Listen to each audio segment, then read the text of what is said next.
du Monde a débuté et les joueurs attendus ont tenu toutes leurs promesses. Tenant du titre de la compétition et également du titre de meilleur joueur, Lionel Messi a commencé la compétition avec un triplé exceptionnel face à l'Algérie. Buteur en finale de la Ligue des Champions face au Paris Saint-Germain, Kai Havertz a inscrit un doublé dans la victoire écrasante de la Mannschaft face à Curaçao. Le serial buteur Harry Kane a évidemment inscrit le sien aussi. On n'en parle malheureusement pas assez, mais Harry Kane en Coupe du Monde, c'est 10 buts en 12 matchs. Et lui aussi se rapproche très dangereusement du titre de meilleur buteur de l'histoire de la compétition, détenu par Miroslav Klose et Léo Messi avec leurs 16 buts. Énormément critiqué pour sa saison au Real Madrid, énormément chahuté par son sélectionneur Thomas Tuchel, qui avait laissé planer le doute avant la Coupe du Monde sur une possible non-sélection du numéro 10 anglais, qu'il allait devoir mériter sa place comme n'importe quel joueur de la sélection. Jude Bellingham a complètement répondu aux attentes dans un match XXL face à son mentor Luka Modric. C'est un novice en Coupe du Monde, il n'avait joué aucun match dans cette compétition jusqu'à maintenant, mais ça n'a absolument pas fait peur au cyborg norvégien qui a inscrit un doublé. Les stats d'Erling Haaland dans chaque compétition qu'il a joué sont tout simplement monstrueuses, et il a des temps de passage en termes de buts qui, s'il continue dans ses talents, il devrait effacer absolument tout le monde. Luis Diaz est dans la continuité de sa très bonne saison avec le Bayern Munich, même s'il n'aura pas été buteur pour le Ghana. Antoine Semenyo a été à l'origine du but et il a été également à l'origine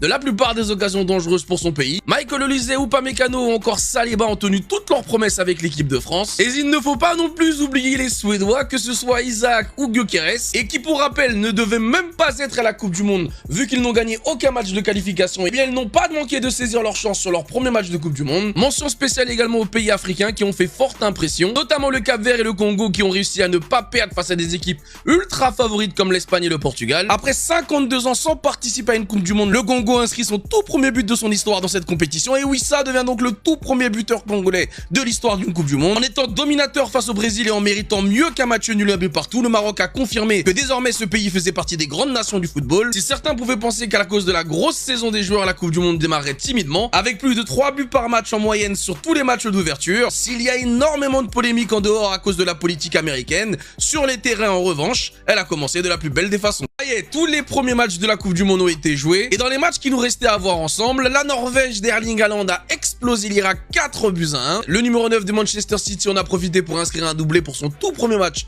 de Coupe du Monde. La tant critiquée équipe d'Angleterre de Thomas Tuchel a tout simplement fait forte impression face à la Croatie. Harry Kane et Jude Bellingham, tous deux buteurs, sont venus à bout de l'équipe de Luka Modric. Et pour le coup, on l'a vu, la fameuse intensité Première Ligue. Olise a fini homme du match avec l'équipe de France. Harry Kane a fini homme du match avec l'équipe d'Angleterre. Forcément, il fallait que Luis Diaz leur réponde. L'attaquant colombien et son pays sont venus à bout de l'Ouzbékistan 3 buts à 1. Le Colombien s'est offert un but et une passe décisive, mais aura surtout été l'attaquant le plus remuant, que ce soit dans l'initiation des actions ou même à la conclusion de ces dernières, étant à l'origine ou à la conclusion de la plupart des attaques de son pays. Ce début de mondial, donc, les 3 attaquants titulaires du Bayern ont fini homme du match de leur pays. Au bout du suspense et après avoir complètement raté leur première mi-temps, le Ghana s'impose sur le fil 1 but à 0 face au Panama. Les Ghanéens deviennent au passage la deuxième équipe africaine victorieuse sur ce mondial. On l'a vu hier, mais le Portugal a été maîtrisé donc par le Congo. Ce qui veut donc dire que dans le groupe de la France, elle n'est que deuxième derrière la Norvège à la différence de buts. Pour rappel, ces deux équipes s'affronteront sur le 3e match qui devrait donc décider de qui prendra la première place. En s'imposant face à la Croatie, son principal concurrent dans le groupe, en leur inscrivant 4 buts. L'Angleterre prend une véritable option sur la première place de son groupe. Et la Colombie, seule équipe victorieuse du groupe K, est donc première devant le Congo et le Portugal avec l'Ouzbékistan dernière. Les amis, fin de la première journée de Coupe du Monde, on va faire un bilan ensemble. Les 48 équipes présentes à la Coupe du Monde ont joué tous leurs matchs en 24 matchs, 75 buts, 9 matchs nuls, un triplé, c'est Lionel Messi, 7 doublés, 3 buts contre son camp, 3 cartons rouges. Donc pour la première journée, Léo Messi, déjà meilleur buteur, le seul à avoir marqué un triplé. Il est suivi donc de plusieurs joueurs ayant inscrit des doublés tels que Ayari, Balogun, Haaland,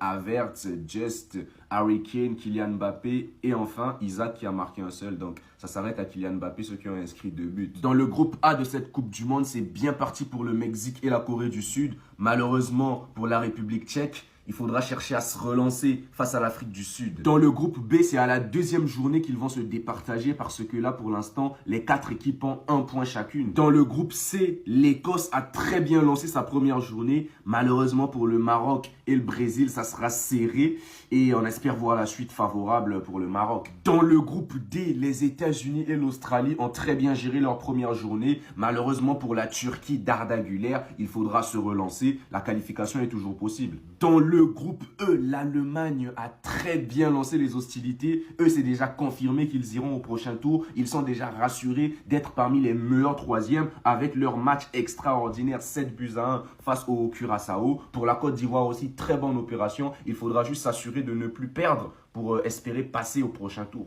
Dans le groupe F, c'est la Suède qui a pris les devants. Le Japon et les Pays-Bas s'étaient neutralisés. Et la Tunisie, très mauvais début. En tout cas, les Tunisiens, je ne les vois pas aller loin avec ce qu'ils ont proposé face à la Suède. Mais c'est la Coupe du Monde, on ne sait jamais. Et surtout, je sais qu'il y aura des rebondissements dans certains groupes. Dans le groupe G également, c'est à la deuxième journée qu'ils vont se départager les 4 équipes en 1 point chacune. Dans le groupe H, groupe du grand favori, l'Espagne, c'est le groupe de la surprise parce que personne ne s'attendait à ce qu'à la fin de la première journée, que les 4 équipes aient à chacune un seul point. Dans le groupe I, groupe du Sénégal, France, Norvège, Irak, les gars, j'ai mal pour le Sénégal parce que ça sera très difficile pour la suite. Mais les Sénégalais peuvent espérer être parmi les meilleurs troisièmes. Il faut juste ne pas perdre face à la Norvège d'Erling Haaland et s'assurer de taper l'Irak. Je pense que ça va passer. Dans le groupe J, pour Lionel Messi, c'est différent de la Coupe du Monde 2022 parce que là, ils ont très bien démarré leur campagne. L'Autriche également a suivi le pas. Et pour la Jordanie et l'Algérie, ça sera très compliqué pour la suite. Dans le groupe K, la République démocratique du Congo a créé la surprise en faisant match nul avec le Portugal. Dans ce groupe également, tout reste ouvert pour les 3 équipes. Peut-être pour l'Ouzbékistan, ils vont se faire taper par tout le monde, je vois. Et je pense que les 3 équipes vont passer au prochain tour. Et dans le dernier groupe de cette Coupe du Monde, l'Angleterre en tête avec 3 points et un goal à virage de +2 supérieur au Ghana qui a souffert face au Panama, mais qui s'est quand même imposé. En tout cas, ça sera difficile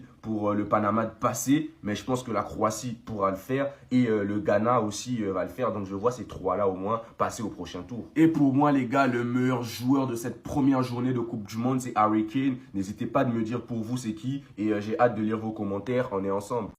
Le bilan des pays africains à la fin de la première journée de cette Coupe du Monde 2026. On note 2 victoires africaines, notamment celle de la Côte d'Ivoire face à l'Équateur sur un score d'1-0. Et la seconde victoire, c'est bien sûr celle du Ghana face au Panama sur toujours un score d'1-0. Et 4 matchs nuls. 4 nations africaines ont prouvé au monde entier que l'Afrique a sa place à cette Coupe du Monde, notamment le Maroc, la RDC face au Portugal et le Cap-Vert qui a réussi à neutraliser l'Espagne. Incroyable tout simplement. Et on a également aussi 4 défaites. Parmi les 4 défaites, il y en a 2 qui ne m'ont pas trop dérangé. Bien sûr, hein, c'est vrai que c'est une défaite, ça fait mal, mais là, on peut les comprendre. Je veux dire, on va pas trop les en vouloir. Je parle du Sénégal. France est quand même la vice-championne en titre. Voilà, donc on va pas trop les en vouloir. Il y a également l'Algérie face à l'Argentine. N'oubliez pas que l'Argentine est la championne du monde en titre. Donc, l'Algérie n'y pouvait vraiment rien. Donc, on va commencer par juger ces 2 équipes à partir de la deuxième journée qui vient de commencer ce 18 juin 2026. Mais moi, ma plus grosse déception de cette première journée, c'est bien sûr la Tunisie. C'est la seule équipe africaine qui a encaissé plus de buts lors de cette Coupe du Monde 2010. Ça, sincèrement, c'est ma plus grosse déception. Ils ont changé de coach. Espérons que la deuxième, peut-être que c'est à cause du coach, on verra à partir de la deuxième journée. En tout cas, et le bilan global des pays africains à la fin de la première journée de cette Coupe du Monde, c'est bien sûr 2 victoires, 4 matchs nuls, 4 défaites, 16 buts encaissés, 7 buts marqués. C'est un bilan mitigé, mais très loin d'être catastrophique. L'Afrique ne s'est pas ridiculisée. On a montré du caractère, on a résisté face aux grandes nations et on a marqué, on a enregistré également des victoires. Même s'il y a des défaites qui ne nous en ont pas forcément, quand même, la deuxième journée portera son fruit. Bref, dites-moi dans les commentaires, quelle est la plus grosse défaite, votre plus grosse déception, je veux dire, à la fin de cette première journée. N'hésitez pas à vous abonner, portez-vous bien, on se capte après les matchs. Ciao. Bon les gars, la première journée des phases de poule pour ce mondial est terminée. Pour l'entrée en liste de nos nations africaines, les 10 nations, le bilan n'est pas bon. Par contre, le bilan est encourageant pour la suite. Il n'y a que 2 victoires pour les pays africains, les éléphants de la Côte d'Ivoire et les Black Stars du Ghana, 1-0 de part et d'autre. 4 matchs nuls. Le match nul du Maroc, très encourageant face au Brésil. Match nul également des Cabo Verde face à l'Espagne, encourageant. Même chose pour les Pharaons égyptiens face aux Belges. Et le match nul des Léopards face à cette équipe du Portugal. Par contre, les revers, là, c'est la catastrophe. Catastrophe de l'Afrique du Sud pour le match inaugural face au Mexique, 2-0. Catastrophe de cette équipe des Lions de la Teranga du Sénégal, 3-1 face au Sénégal, face à l'équipe de France. Catastrophe pour cette équipe des Aigles de Carthage de la Tunisie face à cette équipe de Suède. Peut-être avec l'arrivée d'Hervé Renard, ça peut apporter quelque chose de nouveau. On verra pour la suite. Et la dernière catastrophe, c'est les Fennecs de l'Algérie avec un Messi flamboyant, qui a mis un hat-trick. Donc, on a un bilan qui n'est pas très favorable, mais par contre qui est très encourageant pour la suite. Parce que cette deuxième journée qui s'annonce va être hyper importante. D'où on arrive bien sûr à mon second point, qui est le facteur X, qui est de ce que j'ai dégagé, les similitudes par rapport à toutes ces nations africaines. Il faut le dire sincèrement, lorsque je vois ces nations africaines, j'ai des nations africaines qui ont du mal à tenir la rencontre pendant 90 minutes. J'ai des nations africaines qui ont beaucoup de temps fort, généralement en première mi-temps, mais après, plus la rencontre avance, plus les équipes commencent un peu à baisser en intensité et sombre. Or qu'il y a des momentum pendant des matchs. Il va falloir capitaliser sur le temps fort et mieux gérer les temps faibles parce que forcément, il y a du répondant par les adversaires. Et malheureusement, j'ai des équipes qui s'effondrent à l'image, bien sûr, du Sénégal qui s'effondre, qui avait du mal à pouvoir gérer la poussée et la montée de cette équipe de France. Il y a d'autres nations également qui font beaucoup preuve de résilience, comme le Cabo Verde, comme les Léopards. Et quand même, c'est voir quand je dis que c'est très encourageant pour la suite. Rapidement, on va voir ce que ça va donner. Une deuxième journée hyper importante, on se projette déjà hyper importante parce que de là, on saura quelles seront les équipes qui seront éliminées au bout de 2 revers, quelles sont les équipes qui ont repris du poil de la bête et quelles sont les équipes qui seront qualifiées au bout de 2 victoires, même si ça sera compliqué pour les éléphants de la Côte d'Ivoire qui vont jouer la National Manchap et les Black Stars du Ghana qui vont jouer cette équipe anglaise qui est venue à bout de cette équipe du Croate 4-2. De cette première journée de la Coupe du Monde, c'est l'heure de faire le bilan, la plus belle équipe, le meilleur joueur, le favori pour la victoire finale et notre flop. Dis-moi en commentaire, je te dis pour moi. La plus belle équipe ou celle où j'ai le plus apprécié, c'est l'Angleterre. J'aurais pu mettre l'Allemagne qui a mis 7 ans face à Curaçao, mais j'attends leur deuxième match face à la Côte d'Ivoire. Mais l'Angleterre, ça a été très plaisant hier face à la Croatie, surtout en seconde période. C'était une Angleterre version Première Ligue. Enfin, ça ressemblait à la Première Ligue. Il y avait de l'intensité, il y avait de la course, il y avait de la technique. C'est ceux qui m'ont fait la plus forte impression. Surtout aussi, je juge par rapport à l'adversaire qu'il y avait en face. La Croatie, c'est un bon adversaire. Pour ce qui est du meilleur joueur, je peux parler des grandes stars, Messi, Mbappé, Haaland, Kane. Mais allez, rendons hommage à la belle histoire de ce premier tour. Vozinha, le gardien du Cap-Vert, il a fait un match héroïque contre l'Espagne, qui est entré dans une nouvelle dimension dans sa vie personnelle, qui est devenu une star planétaire. C'est aussi pour ça qu'on aime la Coupe du Monde.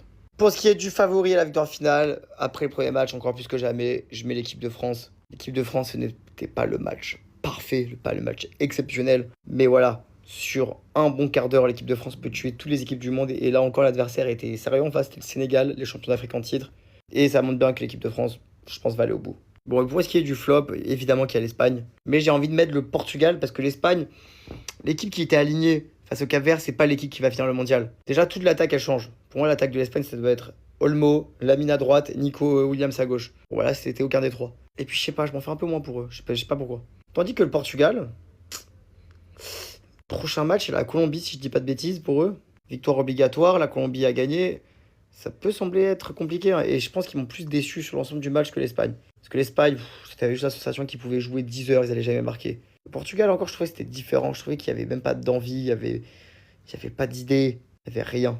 La Coupe du Monde a commencé il y a une semaine et si on faisait le premier bilan? Aujourd'hui on va voir les points positifs et les points négatifs de ce mondial 2026 et pense bien t'abonner pour suivre l'actu de la Coupe du Monde. Le premier très gros point positif selon moi c'est l'arbitrage que je trouve incroyable. Les touches qui doivent être effectuées en moins de 10 secondes, les remplacements également, la VAR qui est ultra rapide et les arbitres qui laissent jouer à chaque duel, personnellement je me régale. Deuxième point positif c'est l'atmosphère des matchs qui est sublime. On voit des stades exceptionnels comme l'Azteca, le stade de Kansas City ou encore le Mercedes-Benz Stadium d'Atlanta et en plus de ça t'as l'entrée épique des joueurs en début de rencontre, je trouve que ça rajoute rajoute un truc cinématographique à chaque match. Le troisième gros point positif, c'est que les stars font le spectacle. Entre le triplé de Messi face à l'Algérie, le gros match d'Mbappé, de Michael Olise face au Sénégal, Harry Kane qui est clinique comme Bellingham face à la Croatie, seul Cristiano Ronaldo n'est pas encore entré dans sa compétition, mais ça ne saurait tarder. Et le dernier point que j'adore dans cette compétition, c'est que contrairement à ce qui était annoncé, les petits répondent présent, le Cap-Vert face à l'Espagne, Haïti qui a été très bon face à l'Écosse, ou encore la RDC qui arrache le match nul 1 but partout face au Portugal. Il y a seulement Curaçao qui s'est pris une fessée par l'Allemagne, mais au global, j'adore les petites surprises de ce mondial. Du côté des points négatifs, en dehors des scandales extra-sportifs avec cette discrimination au passeport à la douane, il y a les cooling breaks que je déteste en première et en deuxième mi-temps. Même quand ils font 20 degrés, ils arrivent à te mettre des publicités. Personnellement, ça me rend fou. Mais le gros point noir de ce mondial, on le connaissait déjà à l'avance, c'est les horaires des matchs. Personnellement, j'ai déjà perdu 10 ans d'espérance de vie avec toutes ces nuits blanches et je pense aux gens qui ratent des scénarios de fou comme le triplé de Messi parce qu'ils travaillent très tôt le lendemain. Ça, c'est vraiment dommage, mais au global, je me régale devant ce mondial. Je mets une bonne note de 8,5 sur 10. Et toi, dis-moi ce que t'en penses dans les commentaires.